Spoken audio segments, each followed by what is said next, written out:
بسط احترام کرتا ہوں، میرا اصول ہے میں پہلے سلام کرتا ہوں۔ السلام علیکم ورحمۃ اللہ وبرکاتہ۔ الحمد للہ نحمده ونستعینه ونستغفره ونؤمن به ونتوکل علیہ ونعوذ باللہ من شرور انفسنا ومن سیئات اعمالنا، من يهده الله فلا مضل له ومن يضلل فلا هادي له، ونشهد ان لا اله الا الله وحده لا شريك له، ونشهد ان سيدنا ومولانا محمدا عبده ورسوله، اما بعد فاعوذ بالله من الشيطان الرجيم، بسم الله الرحمن الرحيم، لا اقسم بيوم القيامه ولا اقسم بالنفس اللوامه ايحسب الانسان ان لن نجمع عظامه بلى قادرين على ان نسوي بنانه، صدق الله العظيم۔ اللہ تبارک و تعالیٰ قرآن شریف کے اندر کہتا ہے کہ میں قسم کھاتا ہوں قیامت کے دن کی، اور قسم کھاتا ہوں ایسے نفس کی جو اپنے اوپر ملامت کرے۔ کیا انسان یہ خیال کرتا ہے کہ ہم اس کی ہڈیاں ہرگز جمع نہیں کریں گے؟ ہم ضرور کریں گے، اور ہم تو اس پر بھی قادر ہیں کہ اس کی انگلی کا ایک ایک اور ذرہ ذرہ ٹکڑا ٹکڑا بھی جمع کر دیں۔ بلکہ منکرین قیامت انسان یہ چاہتا ہے کہ وہ اپنی آئندہ کی زندگی میں فسق و فجور کرتا رہے، اسی لیے وہ پوچھتا ہے کہ قیامت کا دن کب آئے گا، جس دن آنکھیں خیرہ ہو جائیں گی اور چاند بے نور ہو جائے گا اور چاند و سورج ایک حالت میں ہو جائیں گے۔ اس روز انسان کہے گا کدھر بھاگا؟ برادران ملت، اس دنیا رنگوں کی زیبائیوں، رعنائیوں، سحر انگیزیوں، دل فریبیوں کے بارے میں ہم نے بہت کچھ سنا اور جانا۔ اس عالم فانی کی لذتوں، آسائشوں اور راحتوں سے بہت کچھ فائدہ اٹھایا۔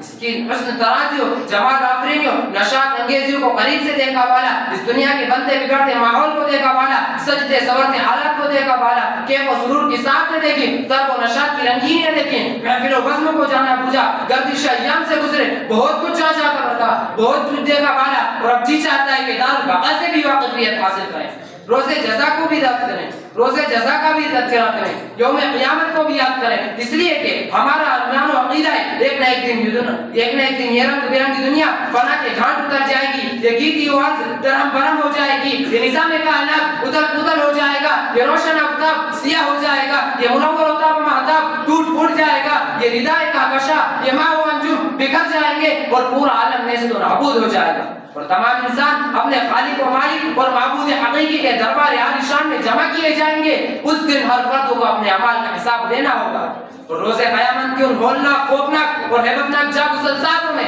جبکہ زندگی کے ایک ایک نفع کی باز پرس ہوگی،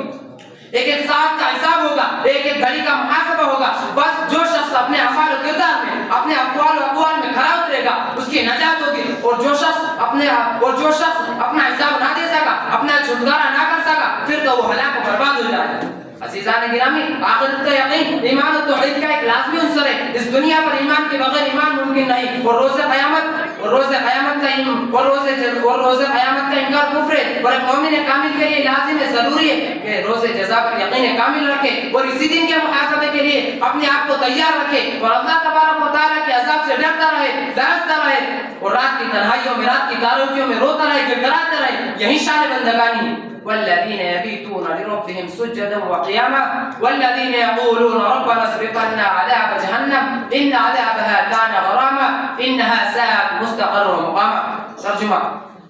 اور رحمان کے بندے وہ لوگ ہیں جو رات گزارتے اپنے رب کے لیے قیام و سجدے کی حالت میں، اور یہ وہ لوگ ہیں جو کہتے ہیں اے ہمارے رب ہم سے جہنم کے عذاب کو پھیر دیجیے، بے شک اس کا عذاب چمٹنے والا اور جہنم نہایت بری جگہ، برا ٹھکانہ ہے۔ محبان اسلام اور عاشقان سمع رسالت جب بندہ مومن یوم آخرت کی حقیقت اور اس کے واقع ہونے کو دل و جان سے تسلیم کر لیتا ہے، اور روز جزا پر اس کا یقین و اعتماد پختہ اور مستحکم ہو جاتا ہے، تو پھر اس کے نزدیک دنیاوی زندگی کی کوئی حقیقت نہیں رہتی۔ وہ اس دنیا کی رعنائیوں، سحر انگیزیوں، دل فریبیوں کو نظر حقارت سے دیکھتا ہے، اس کا ہر عمل آخرت کے لیے ہوتا ہے، اور وہ قیامت کے دن کی جواب دہی، روز محشر کی بات پرسی سے بچنے کے لیے طاعت و عبادت، صلاح و تقوی کی زندگی گزارنا پسند کرتا ہے۔ اس کے ہر عمل کی غرض و غایت رضائے الہی ہوا کرتی ہے، اور وہ دنیا کی ان چند روزہ لذتوں کے حصول کے بجائے آخرت کے باقی رہنے والی لذتوں کو ترجیح دیتا ہے، کیونکہ خالق و مالک نے اس کو دنیا اور آخرت کی حقیقت بتا دی ہے۔ ارشاد ہے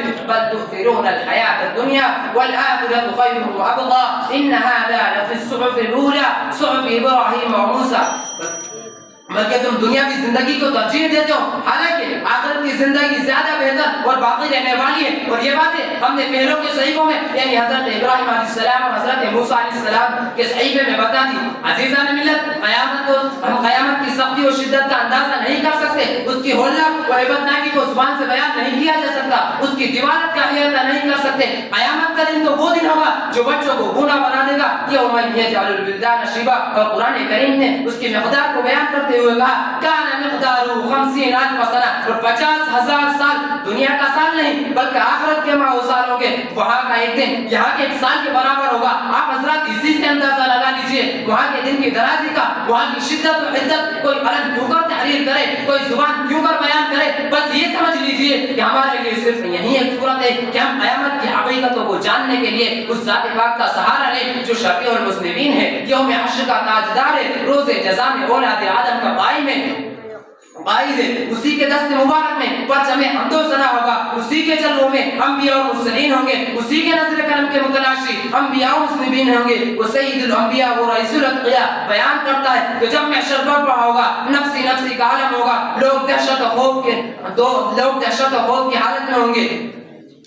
انہی چند باتوں پر میں اپنی تقریر کو ختم کرتا ہوں۔